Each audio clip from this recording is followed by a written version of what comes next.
સરસ મજાનો રીંગણાનો ઓળો, ઘીમાં લચપચતો બાજરીનો રોટલો, તળેલા મરચા, લીલી હળદર, લીલી ડુંગળી, મૂળા, ટમેટા, ઠંડી ઠંડી છાશ, મોડું દહીં અને સરસ મજાના તુવેર અને વટાણાથી ભરપૂર એવો સરસ મજાનો ટેસ્ટી કાઠિયાવાડી રીંગણનો ઓળો કોને ન ભાવે। તો ચાલો મિત્રો, જય માતાજી, સુરેન્દ્રનગરથી હું જન્મરાજસિંહ પરમાર અને મારા મમ્મી પૂર્ણિમા પરમાર ફરી આપનું હાર્દિક સ્વાગત કરીએ છીએ અમારી ચેનલ દરબારી રસોઈમાં। આજે આપને અમે એક સરસ મજાની કાઠિયાવાડી આઈટમ એટલે કે રીંગણાનો ઓળો બનાવતા શીખવીશું। તો ચાલો મિત્રો, રીંગણાનો ઓળો બનાવવાની શરૂઆત કરીએ।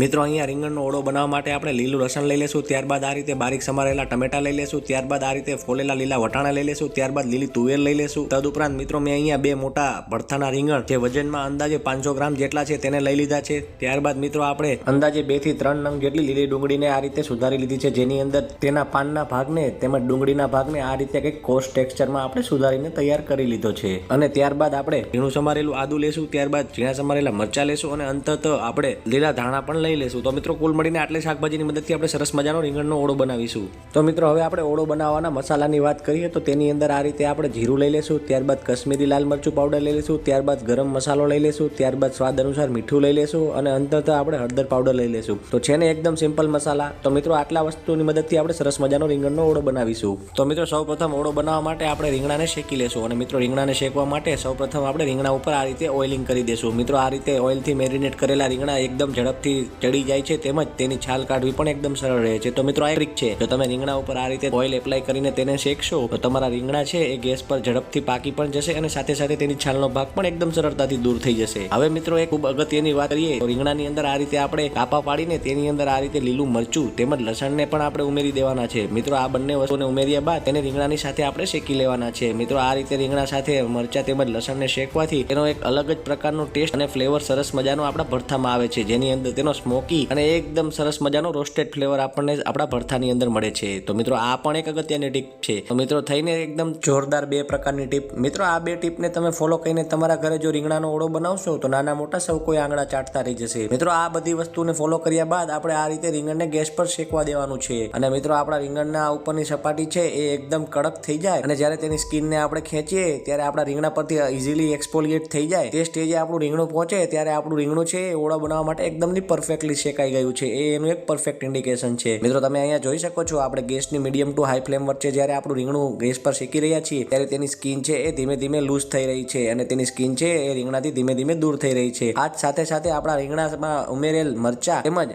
લસણની અંદર પણ સરસ મજાનો એક તેનો શેકાવાની પ્રોસેસનો ભાગ પૂર્ણ થઈ ગયો છે। તમે અહીંયા જોઈ શકો છો કે આપણા મરચા અને લસણ પણ સારી રીતે રીંગણા સાથે સાથે શેકાઈ રહ્યા છે। તો મિત્રો, આ રીતે તમે તમારા ઘરે જો રીંગણાનો ઓળો બનાવશો તો તમારા ઘરે પણ નાના મોટા સૌ કોઈ આંગળા ચાટતા રહી જશે। હવે મિત્રો, અંદાજે 4 થી 5 મિનિટ બાદ તમે અહીંયા જોઈ શકો છો કે આપણા રીંગણના ઓળા માટેનું રીંગણું તેમજ મરચા અને લસણ સારી રીતે શેકાઈ ગયા છે। તો હવે તેની સ્કિનને દૂર કરીને આપણા રીંગણા માટેનો ઓળો છે એને બનાવી લઈએ। મિત્રો, તમને અમારો આ વિડીયો પસંદ આવે તો વિડીયોને લાઇક અને શેર તેમજ ચેનલને સબસ્ક્રાઇબ કરવાનું ન ભૂલતા। તદુપરાંત બાજુમાં રહેલ બેલ આઇકોનને અચૂકથી પ્રેસ કરજો, જેથી તમને અમારી ચેનલ પર આવનારા આવા અવનવા વિડીયોની માહિતી સૌથી પહેલા મળતી રહે। તો મિત્રો, હવે આપણે શેકાયેલા રીંગણાની છાલના ભાગને આ રીતે હાથની મદદથી દૂર કરી લેવાનો છે। તદુપરાંત તેની અંદર ઉમેરેલા મરચા તેમજ લસણને અલગ કરી લેવાનું છે। મિત્રો, આ શેકાયેલા રીંગણા પરની છાલના ભાગને દૂર કર્યા બાદ આ રીતે ચપ્પુની મદદથી કાપી લેવાનું છે અને તેને મેશ કરી લેવાનું છે। મિત્રો, આપણા રીંગણાને સારી રીતે કાપ્યા બાદ તેની અંદર જે આપણે રોસ્ટ થવા માટે મરચું તેમજ લસણને ઉમેર્યા હતા તેને પણ આ રીતે ચપ્પુની મદદથી ઝીણા સમારી લેશું।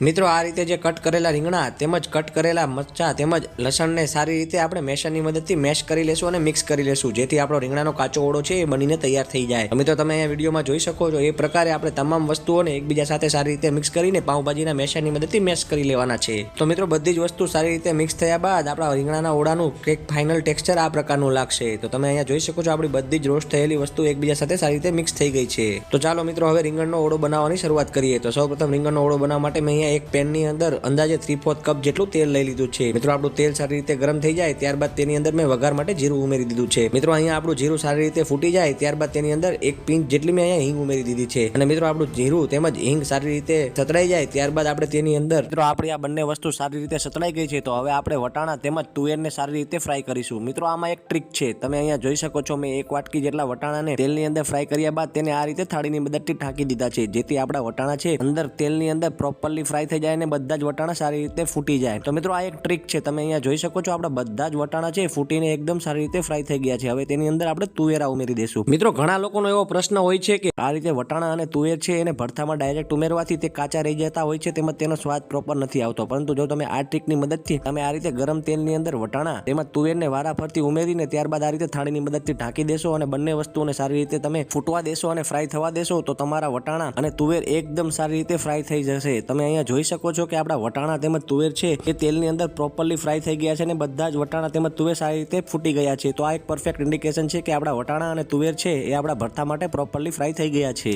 મિત્રો તમે જ્યારે આ ટ્રીકથી વટાણા તેમજ તુવેરને ફ્રાય કરો ત્યારે ખાસ એક વાતનું એ ધ્યાન રાખજો કે આ દરમિયાન ગેસની ફ્લેમ છે મીડિયમ ટુ હાઈ વચ્ચે રહેવી જોઈએ. તેમજ વટાણા અને તુવેર ઉમેર્યા બાદ થાળીને તમારે લગભગ 1 મિનિટ સુધી ઢાંકીને રાખવાની છે, જેથી તમારા વટાણા અને તુવેર છે એ પ્રોપરલી ફ્રાય થઈ જાય. થાળી ખોલ્યા બાદ વટાણા તેમજ તુવેરને આ રીતે ગેસની મીડિયમ ટુ હાઈ ફ્લેમ પર થોડીવાર માટે આપણે ચડવા દેશું. અંદાજે 2 થી 3 મિનિટ સુધી હજી પણ આપણે આપણા તુવેર તેમજ વટાણાને સારી રીતે પાકવા દેવાના છે. આપણા તુવેર અને વટાણા સારી રીતે પાકી જાય ત્યાં સુધી આપણે તેને આ રીતે હલાવતા રહેવાના છે. તો મિત્રો આપણા હવે તુવેર વટાણા પ્રોપરલી ફ્રાય થઈ ગયા છે. તો હવે આપણે તેની અંદર આપણું ઝીણું સમારેલું લસણ ઉમેરીશું. મિત્રો આ એક શિયાળાની સ્પેશિયલ આઈટમ છે. મિત્રો અહીંયા લીલું લસણ ઉમેરવાથી આપણા ભરથાની અંદર તેનો એક અલગ જ પ્રકારનો ફ્લેવર અને ટેસ્ટ આવે છે અને આ આપણા ટેસ્ટને એનહાન્સ કરે છે. તો માત્ર તમારી પાસે જો મિત્રો શક્ય હોય રીંગણના ઓળાની અંદર લીલું લસણ અચોકથી ઉમેરવું. મિત્રો આપણું લીલું લસણ પ્રોપરલી ફ્રાય થઈ જાય ત્યારબાદ આપણે તેની અંદર ઝીણી સમારેલી ડુંગળી ઉમેરી દઈશું અને તેને પણ સારી રીતે સાંતળી લેવાની છે. મિત્રો અહીંયા લીલું લસણ અને લીલી ડુંગળી છે એ આપણા ઓળાની અંદર એક અલગ જ પ્રકારનો ટેસ્ટ અને ફ્લેવર આપે છે. માટે અહીંયા લીલું લસણ તેમજ લીલી ડુંગળી છે એ આપણી ઓળા માટેની સ્પેશિયલ અને ગેમ ચેન્જર આઈટમ છે. મિત્રો લીલું લસણ અને લીલી ડુંગળી ઉમેર્યા બાદ તેને સારી રીતે આપણે પ્રોપરલી ફ્રાય કરી લેવાની છે, જેથી આપણા લસણ તેમજ ડુંગળીના પાનની જે કચાશ છે એ આપણા ઓળામાં આપણને ન આવે. માટે તેને પ્રોપરલી ફ્રાય થવા દેવાની છે અને તેને સારી રીતે સોતે કરી લેવાની છે. મિત્રો આપણી ડુંગળી છે એને 2 થી 3 મિનિટ સુધી સારી રીતે સોતે કર્યા બાદ હવે આપણે તેની અંદર ઝીણા સમારેલા ટામેટા ઉમેરી દઈશું અને તેને પણ સારી રીતે આપણે મિક્સ કરી લેવાના છે. મિત્રો આપણા ટમેટા છે એ સારી રીતે પાકે એ માટે આપણે ગેસની મીડિયમ ટુ હાઈ ફ્લેમ પર આપણા ટમેટાને અંદાજે 2 થી 3 મિનિટ સુધી સારી રીતે ચડવા દેવાના છે. મિત્રો આપણી તમામ વસ્તુ સારી રીતે પાકી જાય ત્યારબાદ તેની અંદર ઝીણા સમારેલા મરચા તેમજ ક્રશ કરેલ આદુ આપણે ઉમેરી દેવાનું છે અને તેને પણ આપણે સારી રીતે મિક્સ કરી લેવાનું છે.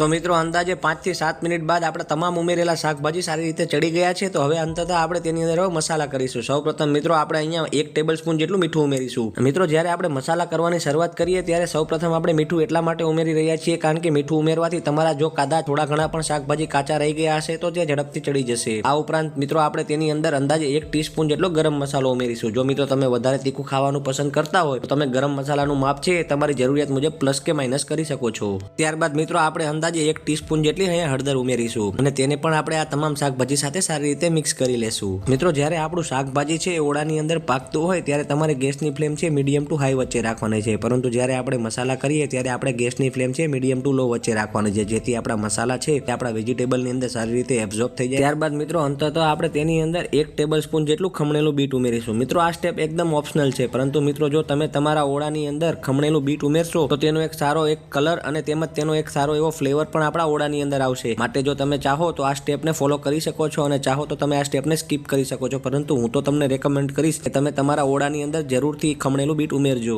મિત્રો ખમણેલા બીટને પણ આપણે તમામ વેજીટેબલ સાથે સારી રીતે સોતે કરીને મિક્સ કરી લેશું. મિત્રો આપણે બધા જ વેજીટેબલ સારી રીતે પાકી ગયા છે અને મસાલા સાથે મિક્સ થઈ ગયા છે. તો અંતતઃ હવે આપણે તેની અંદર અંદાજે 1 થી 1.5 ટેબલ સ્પૂન જેટલો કશ્મીરી લાલ મરચું પાવડર ઉમેરીશું. મિત્રો તમે અહીંયા જો તીખું ખાવાનું પસંદ કરતા હોય તો તમે અહીંયા કશ્મીરી લાલ મરચું પાવડરની જગ્યાએ રેડ ચીલી પાવડરનો પણ ઉપયોગ કરી શકો છો. મિત્રો અહીંયા આપણા તમામ મસાલા છે આપણા વેજીટેબલ સાથે સારી રીતે મિક્સ થઈ ગયા છે અને આપણા વેજીટેબલ્સ પણ સારી રીતે પાકી ગયા છે. તો અંતતઃ હવે આપણે તેની અંદર જે આપણા શેકેલા રીંગણ, મરચા અને લસણનો જે ઓળો હતો તેને ઉમેરીને મિક્સ કરી દેશું. મિત્રો આ સ્ટેપ તમે જ્યારે કરતા હોય ત્યારે તમારે ગેસની ફ્લેમ છે મીડિયમ ટુ હાઈ વચ્ચે રાખી દેવાની છે, જેથી તમારા રીંગણ છે એ પ્રોપરલી બધા વેજીટેબલ સાથે મિક્સ થઈ જાય અને તેની સાથે સાથે તમારા રીંગણ છે એ પ્રોપરલી કુક થઈ જાય. તો મિત્રો આ પણ એક ખૂબ અગત્યનું અને મહત્વનું સ્ટેપ છે, જેને ફોલો કરવાથી તમે પણ તમારા ઘરે રેસ્ટોરન્ટ ઢાબા સ્ટાઇલનો રીંગણનો ઓળો બનાવી શકશો. મિત્રો અહીંયા શેકેલા રીંગણ ઉમેર્યા બાદ તેને અંદાજે 1 થી 1.5 મિનિટ સુધી ગેસની મીડિયમ ટુ હાઈ ફ્લેમ પર આ બધા જ વેજીટેબલ સાથે સારી રીતે મિક્સ થવા દેવાના છે અને ત્યારબાદ તમે અહીંયા જોઈ શકો છો કે અંતતઃ આપણો રીંગણનો ઓળો એ પણ ખૂબ જ સરસ મજાનો ટેસ્ટી અને કાઠિયાવાડી સ્ટાઇલ તુવેર અને વટાણા સાથે બનીને તૈયાર થઈ ગયો છે.